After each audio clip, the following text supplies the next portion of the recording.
As Stranger Things raced toward what should have been one of the most unforgettable finales in television history, anticipation reached a fever pitch. Yet when Season 5 finally came to a close, many fans were left with an unsettling feeling that something vital was missing.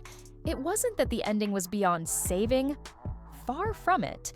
With only a few thoughtful adjustments, the finale could have been truly breathtaking. Instead, it unfolded in a way that felt hurried and overly convenient, as though the writers had momentarily forgotten the very rules they had spent years establishing.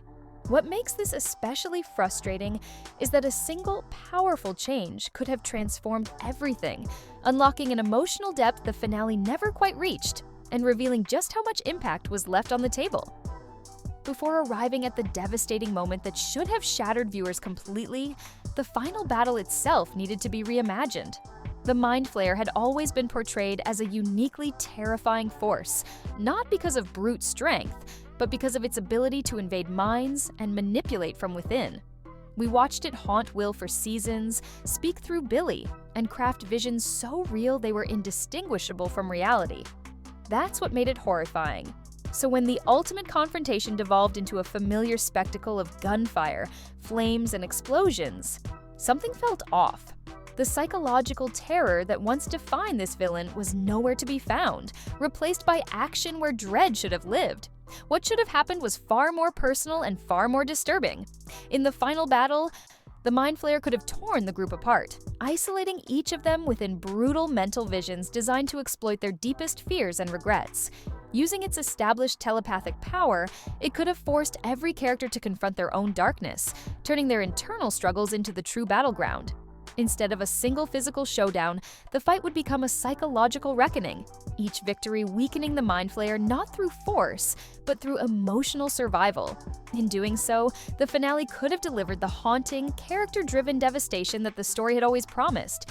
Grief would have sharpened Will, Mike, Joyce, and Steve's resolve, turning their pain into fuel as they pushed themselves to finally destroy Vecna after the devastating events still to come.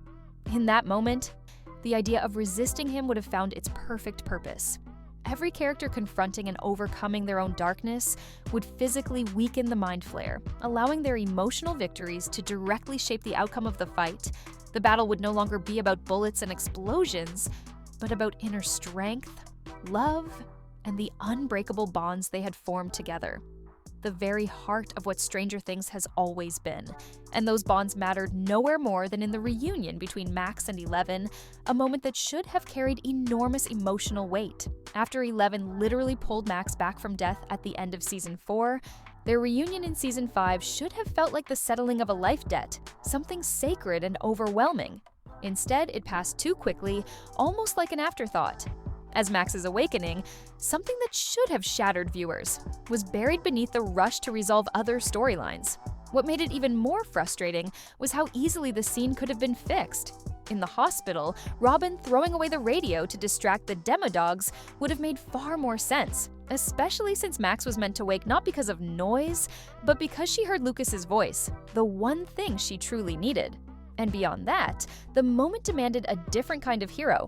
It should have been Eleven, not Karen, who destroyed the Demodogs. After everything Karen had endured, her sudden transformation into an action hero felt implausible. Eleven, on the other hand, had the power, the motivation, and the emotional connection. Watching her protect Max one last time, clearing the path with her abilities, would have brought the story full circle and delivered the emotional payoff the finale so desperately needed. But this is where everything truly shifts, where the finale could have crossed the line from merely satisfying into something unforgettable. The moment the story desperately needed, yet never dared to deliver, rested with Nancy and Jonathan. From the very beginning, Stranger Things has been cautious with its original cast. While losses like Bob and Eddie hurt, the core group, the characters we've followed since Season 1, were always protected. That safety net dulled the stakes, especially in a final season that should have felt merciless. To truly honor the story, Nancy and Jonathan should have died in the melting room, not suddenly or off-screen, but together, slowly and painfully. Trapped as the walls warped and collapsed around them, they would face the end side by side, bound by a love forged through years of fear, loss, and shared survival. Their relationship had never been perfect. They'd grown apart and back together, shaped by trauma and responsibility. But that bond, stretching all the way back to the search for Barb, never truly broke. In those final moments, there would be no escape, only acceptance. They would hold each other, trying to stay calm as the heat closed in, fully aware that this was how their story ended. The scene would linger long enough to ache, especially in the aftermath of the unspoken proposal, until silence finally claimed them. And when Steve and Dustin arrived too late, bursting through the door with hope still alive in their eyes, all they would find is devastation. And Nancy's ring, resting alone amid the melted ruin, its meaning forever unknown. The look on Steve's face in that moment, the weight of what was lost and never said, would have delivered the emotional gut punch the finale had been building toward all along. Steve had loved Nancy from the very beginning. He watched her choose Jonathan, accepted it, and still chose to stand by them, growing beyond jealousy into loyalty and friendship. Over 5 seasons, he transformed from the arrogant popular kid into someone fiercely protective, endlessly caring, and willing to sacrifice himself for any one of those kids without hesitation. Finding that ring in the ruins would have shattered him, and Dustin, who admired both Nancy and Jonathan in his own quiet way, would be devastated too, because seeing Steve break like that would break him as well. That single moment, that silent discovery, would follow them for the rest of their lives, a wound that never truly heals. But the power of their deaths wouldn't lie in shock alone. It would matter because of what it would do to Steve afterward. For all the loss he's witnessed, Steve has never been forced to truly grieve someone he loved that deeply. He loved Nancy even after letting her go, and living with the knowledge that she died horribly, knowing he couldn't save her, would carve something permanent into him. In the epilogue, we'd see that weight still resting on his shoulders, maybe visiting their graves, still carrying them with him. And that grief would give real meaning to the Beanstalk plan. That final desperate strategy to defeat Vecna would be born from rage, loss, and ironclad determination. It wouldn't just be about saving the world anymore. It would be personal. It would be about making their deaths matter, about ensuring no one else ever suffers the way they did. And Steve wouldn't be alone in that resolve. Will, Mike, and Joyce, all carrying their own grief, would be driven just as fiercely. Every one of them would have lost something in this fight, and that shared pain would become the force that finally pushes them to end it.